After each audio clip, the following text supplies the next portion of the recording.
Hey, bonjour tout le monde, bienvenue dans une nouvelle vidéo. Donc aujourd'hui, je vais vous faire le preview pour la saison 2023-2024 des Flames de Calgary. Donc sans plus tarder, on va regarder les statistiques de la saison 2022-2023 pour les Flames de Calgary. Donc pour les joueurs, les meilleurs buteurs étaient Toffoli, Kadri et Lindholm avec respectivement 34, 24 et 22 buts. Ensuite de ça, pour les points, ça a été Toffoli, Lindholm et Kadri, 73, 64 et 56 points. Donc, comme vous pouvez voir, à côté de Toffoli, il y a une petite étoile. Ça veut dire que Tyler Toffoli il a été échangé. Il n'est plus avec l'équipe. Donc, ça va être une grosse perte pour l'équipe parce que Sarangovic va être capable de le remplacer. Ça m'étonnerait, je pense pas qu'il est au même niveau que Toffoli. Donc, ça va être une grosse perte offensivement pour une équipe que, offensivement, c'est pas leur grande force. Donc, j'ai des questions pour les Flames de Calgary. Ensuite, ça, dans les buts, vraiment, surprenamment, Markstrom a été très décevant avec un 892 de pourcentage d'arrêt, moins 3.1 goal save above expected. Donc vraiment une saison en dessous des attentes. Donc on va voir s'il va être capable de se reprendre. Ensuite de ça, on a Dan Vlador avec un 892 de pourcentage d'arrêt, moins 8.4 de goal save above expected. Ça fait mal. Il n'a vraiment pas été à la hauteur. Surtout si vous regardez, il y a Dustin Wolf qui a seulement joué une partie, il faut dire, mais 858% d'arrêt, 1.4 goal save above expected. Il a accordé un but sur une vingtaine de tirs, donc il a été très très bon, mais c'est seulement une partie. Mais dans le junior, dans le AHL, il a été très très bon, donc on va voir si Markstrom et Vlador ne font pas le travail. Wolf pourrait facilement prendre leur place, donc on va regarder ça de près pour les gardiens de but, parce qu'il y en aurait besoin, parce qu'offensivement, c'est pas leur grande force. Donc pour l'équipe, ils ont fini avec 93 points, 38 victoires, 17 défaites en prolongation. 17! Vraiment, là, ça, tu peux pas avoir ça. Surtout quand tu finis si proche des séries. Sur les 17 défaites en prolongation, tu aurais pu au moins en avoir 4, 5, 6 que c'était des victoires. Puis ça aurait fait complètement différence. Tu aurais passé de 93 à 97, 98, 99. Tu aurais facilement fait les séries. Puis on parlerait même pas d'une équipe qui a manqué les séries. Ils ont fini 5e de la Pacifique, 15e au classement général. Comme vous voyez, 15e. Donc, ils ont fini dans le top 16, mais ils n'ont toujours pas fait les séries. Parce que les Islanders, dans l'Est, avaient 93 points et les Panthers avaient 92 points. Donc, vraiment, ils étaient très, très proches. Seulement s'ils avaient gagné quelques matchs en prolongation, ça les aurait grandement aidés. Ensuite, en avantage numérique, ils ont fait 19,8%, qui est 19e de la Ligue, comme je vous l'ai dit. Offensivement, c'est pas leur grande force. En désavantage numérique, 82,6, 5e de la Ligue, ce qui est très, très bon. C'est ça, pour les buts pour à 259 buts, 19e. Donc, comme vous pouvez voir, offensivement, c'est vraiment pas leur force. Puis, ils ont perdu leur meilleur buteur, meilleur pointeur.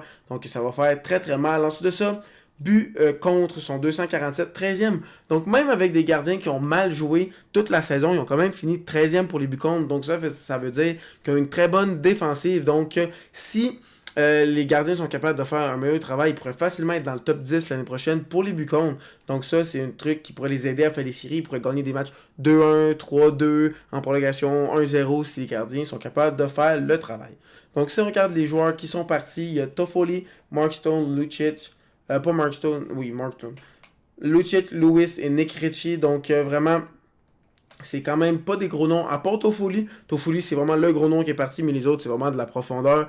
Donc, ils ont remplacé par Sarangovic et Osterley. Donc, vraiment, Sarangovic, oui, c'est un joueur que moi, j'apprécie, mais est-tu au niveau de Toffoli? Selon moi, vraiment pas. Donc, il est vraiment pas proche de Toffoli. Donc, on va voir s'il va être capable de prendre sa place. Peut-être qu'il va éclore cette année, puis qu'il va me faire mentir. Donc, vraiment, la perte de Toffoli, ça va faire mal. Ensuite, ça, pour l'aliment plausible pour les Flames de Calgary cette saison, il y a Jonathan Huberdeau avec Lindholm et Sarangovic. Huberdeau, si les Panthers veulent faire les séries, il a besoin de retrouver un minimum de son aplomb parce que avec les Panthers, il avait fait 115 points pour aller avec les Flames et faire seulement 55 points. C'est le plus gros différence de points de toute l'histoire de la Ligue nationale en 2 saisons pour un joueur. Donc vraiment, ça fait très très mal. Les Panthers, pas les Panthers, mais les Flames pensaient avoir un joueur de 80, 90 points, 100 points dans l'échange qu'ils ont fait et vraiment pas, ça n'a pas été le cas.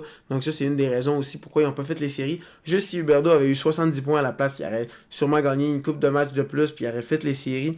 Donc vraiment, Huberdeau, ça va être un morceau important s'ils veulent faire les séries. Ensuite ça, Sarangovic, je le mets sur le premier trio. Si tu es pour échanger un Toffoli, c'est parce que tu penses vraiment que Sarangovic est prêt d'être sur un top 6, donc tu le mets le plus possible sur ton premier trio. Ensuite ça, tu as Mangiapane avec Backlund et Coleman. Donc honnêtement, à droite, tu as Sarangovic, Coleman comme 2 premiers ailiers. honnêtement, c'est pas tant fameux, mais le reste de l'alignement est quand même pas si mauvais. Surtout la ligne de centre, j'adore Lindholm, Backlund et Kadri. Donc, troisième trio, Dubé, Kadri, Coronato. Donc ça, c'est quand même un très bon troisième trio. Ensuite de ça, quatrième trio de Pelletier, Rudika et Douer. Honnêtement, je connais pas tant Douer. On va voir ce que ça va donner, mais honnêtement, à droite, ils ont vraiment besoin d'un autre allié, selon moi, mais on va voir qu'est-ce que ça va donner. Ensuite de ça, dans la défensive, on a Noah Hanifin avec Rasmus Anderson comme première paire. Deuxième paire, Chris Tanev et Mackenzie Weegar.